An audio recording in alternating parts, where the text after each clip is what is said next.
First Amitabh Bachchan, second Prabhas, third Deepavali పడుతుంది. Highlights ఏంటంటే ఏం చెప్తారు? హైలైట్స్ వచ్చి Amitabh Bachchan and Prabhas, both are highlight, and Bujji. 3 hours run time అనేది కొంచెం ఇబ్బందికరంగా ఉంది అంటున్నారు కదా, సో మీకేమనిపించింది? అంటే ఫస్ట్ హాఫ్లో కంటెంట్ తక్కువ, కొంచెం స్లోగా వెళ్ళింది. సెకండ్ హాఫ్లో మంచి మూవీ అంతా కంటెంట్ అంతా సెకండ్ హాఫ్లోనే ఉంటుంది. క్లైమాక్స్ హైలైట్ చేస్తారు. మైనస్ పాయింట్స్ ఏమైనా ఉన్నాయా? ఫస్ట్ హాఫ్ కొంచెం మైనస్, కొంచెం బాగా ఎక్కువ మైనస్. బాహుబలిని బీట్ చేస్తుందా మరి? బాహుబలి రికార్డ్స్ని బీట్ చేయడం చాలా కష్టం, ఇంపాసిబుల్. అంటే కల్కి నుంచి ఏం ఎక్స్పెక్ట్ చేయొచ్చు మనం? అంటే ఒక టాలీవుడ్ డైరెక్టర్ ఇంత రేంజ్లో తీయడం అనేది ఒక ఎపిక్. సో దాన్ని బేస్ చేసుకొని మనం చెప్పచ్చు. సో మహాభారతం సీక్వెన్స్ అట్లాంటి మ్యాచ్ చేశాడు ఫైనల్గా, అయితే మొత్తం మ్యాచ్ చేసి చేశాడు. బట్ బాగుంది, క్యారెక్టర్స్ అన్ని కూడా మ్యాచ్ చేసి చేశాడు డైరెక్ట్. ఓవరాల్ రేటింగ్ ఎంత ఇస్తుంది? According to 5 my rating is 3.5. ఎలా అనిపిస్తుంది భయ? మూవీ చాలా బాగుందండి.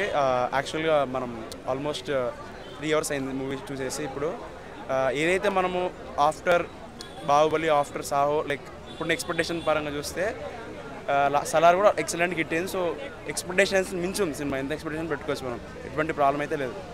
కానీ ఎవరైతే లైక్ మనకి మల్టిపుల్ అపియరెన్సెస్ ఉన్నాయి, లైక్ ప్రభాస్, అమితాబ్ బచ్చన్, దుల్కర్ సల్మాన్, అలా చూసుకుంటూ పోతే మనకి చాలామంది యాక్టర్స్ ఉన్నారు. Movies around 30 members of actors ఉన్నారు. సో మనకి ఎంటర్టైన్మెంట్కి ఇక్కడ కొలత లేదు. సో ఎక్కడ ఎలివేషన్స్ అక్కడ ఎలివేషన్స్ ఉన్నాయి. ప్రభాస్కి music outstanding, top notch ఉంది. ఫైట్లు సూపర్ ఒక్కొక్కటి, ప్లస్ ఆ బుజ్జి సీన్ అయితే ఎక్స్ట్రాడినరీ ఉంది. అమితాబ్ బచ్చన్, ప్రభాస్ సైన్ అయితే ఎక్స్ట్రాడినరీ భయ్య.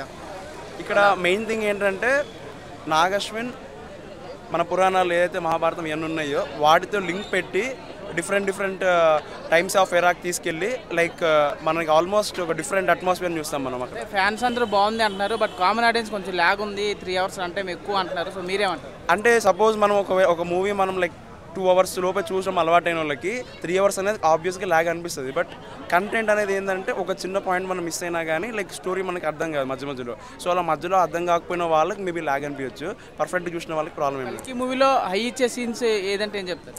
ఇంటర్వల్ బ్లాక్, క్లైమాక్స్, ఈ టాప్ లైక్ ఎలివేషన్స్ పరంగా కానీ లైక్ ట్విస్ట్ పరంగా కానీ బెస్ట్ అయ్యి రెండు. మీకేమనిపిస్తుంది? మాకు కూడా సేమ్ భయ్య, అదే బాగుంది మూవీ మొత్తం. అది ఇప్పటివరకు చెప్పాను చూడండి, అమితాబ్ బచ్చన్ ప్రభాస్ ఫైట్ అది తోపు.